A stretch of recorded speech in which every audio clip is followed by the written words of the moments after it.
Greetings, I am Herbert Erpaderp, and today we're going to have a look at the group build entries for the most recently ended group build that took place over on my Discord server. The topic was called Winter Tidings, and as the name might suggest, the idea was to build and paint a winter-related vehicle.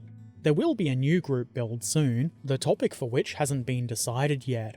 So if you're interested, head on over to the Discord server and make a suggestion in the group build section. Okay, let's have a look at the entries. First up, Archmagus Dominus painted this in-field painted IS-2. That is to say, the model represents one painted in the field, and not that Niveron painted this out in a field. Though that would be kind of impressive. Anyway, the model is a 72nd scale IS-2 from Zvezda, and the paint scheme was based on Soviet Army SPG pictures that were found online. I think it's a really interesting camo pattern. The slogan is the classic Za Rodinu. Yep, I'm totally saying that right. It means, for the motherland.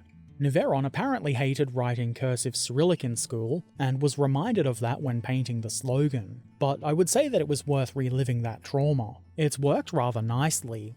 Good thing too. I understand that exclusion of the slogan is punishable by 25 years of gulag. Congratulations on avoiding the gulag, and for putting together quite a nice little model. Good work. Fessa 2000's entry is this Revell 400th scale Typhoon. I'm just going to read what Fessa wrote because, well, it's easier than rewriting it, isn't it? Probably my own fault for trying to do so many experiments at once, at a time where I don't have that much spare time for building. The sub itself went okay, not a great kit but not that bad either, highly inaccurate, but it goes together without too much of a fight, so glue, paint, decals and a wee bit of weathering. So far so good. That was where the problems began.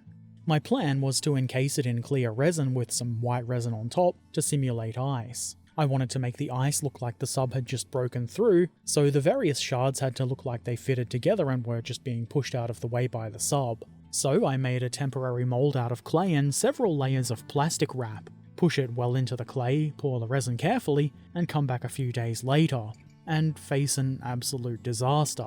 I've done something similar before and it worked well, but this was a new resin I haven't worked with before. Should have tested it. Didn't. Had to face consequences. Seems the resin is so aggressive that it melted the plastic wrapping, melting straight through it in places and getting into contact with the clay.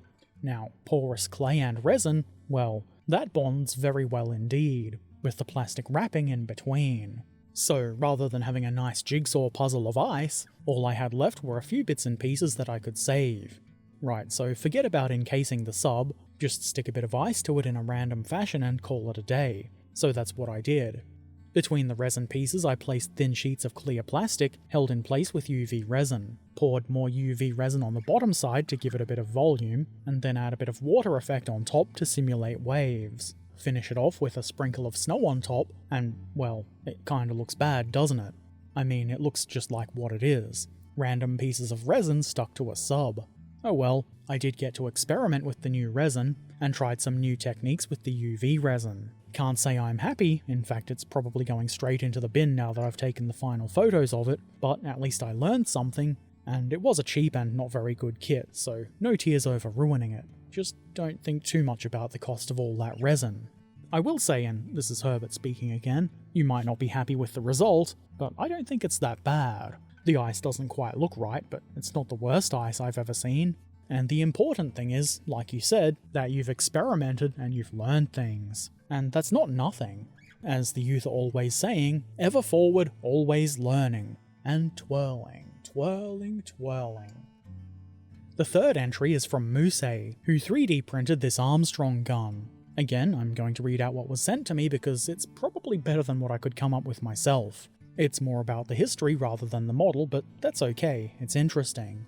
December 24th, 1864. Bells ring in Wilmington as Mass is held in the churches. Wagons laden with cotton lurch towards the docks up streets straddled with carolers. Christmas Eve is here, and the war seems so distant to the inhabitants of Wilmington, North Carolina, the last remaining seaport in the Confederacy. Yet 26 miles down the Cape Fear River, hell is about to break loose. A Union invasion fleet is anchored off Fort Fisher. The Yankee ships blot out the seaboard horizon. the garrison of Fort Fisher, the largest fortress in the south, huddle around their batteries waiting for the inevitable bombardment. The aptly named Gibraltar of the South, which guards the mouth of the Cape Fear River, boasts 46 heavy cannons, one of these being the mighty Armstrong gun. The pride of the fort, the Armstrong was imported from Britain on the blockade runner Hope in 1863, and was sent as a Christmas gift from the president of the Armstrong Company to Jefferson Davis, from one president to another. As you can see, the Christmas connection to the gun is quite clear. In the coming two battles, the Armstrong gun will notably land a direct hit on the boiler of the Union flagship Malvern, but this would not prevent the fall of Fort Fisher on January 15, 1865, and thusly Wilmington. This would be the final nail in the Confederacy's coffin, as Robert E. Lee would surrender just 3 months later. For the base, actual sand from the beach near Fort Fisher was used, adding some extra authenticity to the model. Okay, so that's a bit of a history lesson, and a very well done model indeed. Excellent work. Okay, so that was all of the entries in this group build. There were a few that didn't finish in time for whatever reason, but that's okay, it happens. As I said earlier, a new group build will occur sometime soon. The process for selecting a topic hasn't yet begun, so if you want to be a part of that, now is the time to pop on over to the Discord server and make a suggestion. Then you can vote on said suggestions and eventually take part in the new group build, whatever that might be. The link to Discord is in the description below. Perhaps we'll see you there. If you've got any questions or comments, feel free to put them in the comment section below.